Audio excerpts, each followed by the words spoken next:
और अभी अभी जॉर्डन में अमेरिकी बेस पर ईरानी अटैक और अल अजराक बेस पर मिसाइल से हमला किया गया है। यह जानकारी सामने आ रही है जॉर्डन को लेकर।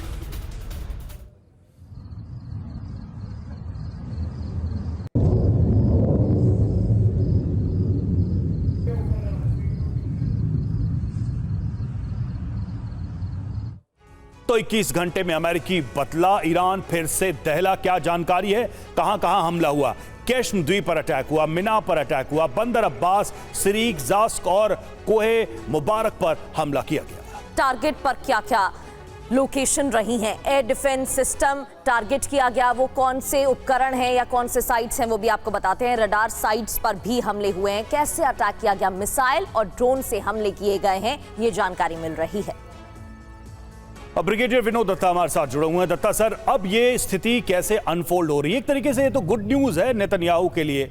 नेतन्याहू के लिए अब एक और अपॉर्चुनिटी दिख रही है इस वॉर को कंटिन्यू करने के लिए। सवाल ये है कि ट्रंप इस जंग से निकलना चाहते हैं या इसको एस्केलेट करना चाहते हैं? ट्रंप साहब तो ये चाहते हैं कि किसी भी कीमत पे इस लड़ाई से एक रेस्पेक्टेबल एग्जिट यूएसए को मिले, लेकिन उनके जो मतलब विवेकहीन जो स्टेटमेंट आते हैं वो सिचुएशन को और खराब कर देते हैं। आप ये देखिए कि जिस तरह से ईरान के ऊपर इन्होंने प्रेशर बनाया हुआ है, या जब वार्ताएं चल रही हैं तो अमेरिका एक इतना बड़ा देश है, इतनी बड़ी सामरिक शक्ति है, उसको चाहिए कि वो अपना जो संतुलन है या इक्विलिब्रियम है उसको मेंटेन करके रखे। अगर एक आध इस तरह की वारदात होती है, क्योंकि सीज फायर उल्लंघन की बात कई वारदातें हो जाती हैं, क्योंकि जो डिसीजन मेकर्स होते हैं और जो फील्ड कमांडर्स होते हैं वहां तक पहुंचने में कई बार कम्युनिकेशन गैप रहता है, और जो फील्ड कमांडर्स का गुस्सा होता है वो कई बार गुबार के रूप में निकल आता है। तो एक आध इस तरह का कोई स्पोरेडिक इंसिडेंट अगर होता है तो अमेरिका को उसको नजरअंदाज करना चाहिए, अगर वो शांति नहीं, लेकिन ऐसा नहीं किया है। और दत्ता सर वो तो कह रहे हैं कि इसका बदला लिया जाएगा। दत्ता सर, अगर ब्लैक एंड व्हाइट सीधे पूछ लूं मैं आपसे कि क्या इस जंग का अंत हार या जीत से ही होगा, बातचीत से नहीं होगा?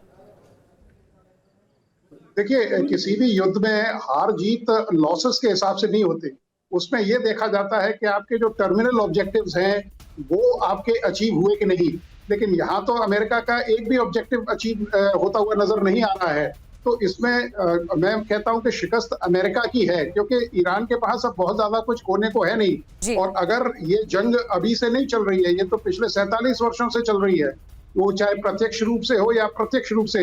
ईरान जिस तरह से उनको एक फॉर्मिडेबल फ्रंट दे रहा है, ईरान जिस तरह से उसने वॉर ऑफ एट्रिशन को अख्तियार किया हुआ है, ये बताता है कि अमेरिका जैसी पावर को, जैसे अमेरिका को वियतनाम में शिकस्त दी गई, अफगानिस्तान में उसको शिकस्त का सामना करना पड़ा। बिल्कुल सर, ये बात तो सच है कि एक भी ऑब्जेक्टिव जिसका जिक्र शुरुआती हमले के दौरान अमेरिका और इजराइल की तरफ से किया गया वो अभी तक अमेरिका ने पूरा नहीं किया है। भले ही डोनाल्ड ट्रंप की तरफ से बयान दिए जाते हैं कि वो विजय हासिल कर लेंगे और बातचीत अच्छी चल रही है, जैसा वो चाहते थे वैसा हो रहा है, लेकिन ग्राउंड पर ऐसी स्थिति दिखती नहीं है।